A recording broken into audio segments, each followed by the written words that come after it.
Gentlemen and ladies, I am very deeply honored and very much humbled with your attendance on this fine morning.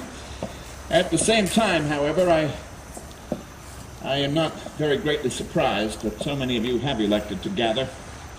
I know full well that there have been a great many rumors, much speculation, and if the truth be told, a great deal of fear and anger which has been spreading, and most justifiably, not only throughout the capital city of Williamsburg, neither, but throughout the entirety of the Commonwealth of Virginia, owing to our present very troubled state of affairs.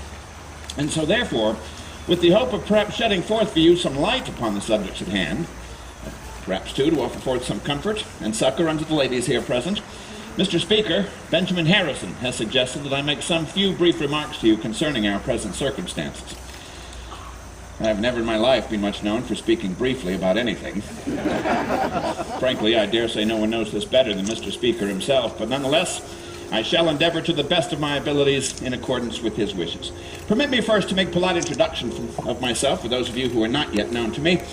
My name is Henry, Patrick Henry Jr., Esquire, your most humble and obedient servant to command. It's as I said in Richmond Town, for example, at the Second Virginia Convention there in the town church, in an oration that has most closely become known as Liberty or Death. But in the earlier part of my remarks, I remember saying, I have but one lamp by which my feet are guided, and that is the lamp of experience. I know of no way of judging of the future, but by the past.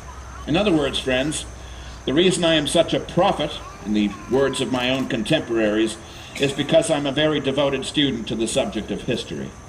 History is a curious thing. It repeats itself over and again, I suppose largely owing to the fact that the nature of man never changes. And thus that which occurred 10 or 50 or 200 years into the past is certain to be repeated, or attempted at least, 10 or 50 or 200 years into the future.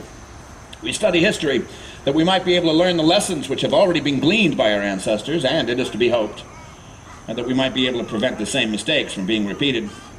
But more and more I wonder if we are capable of learning from the past.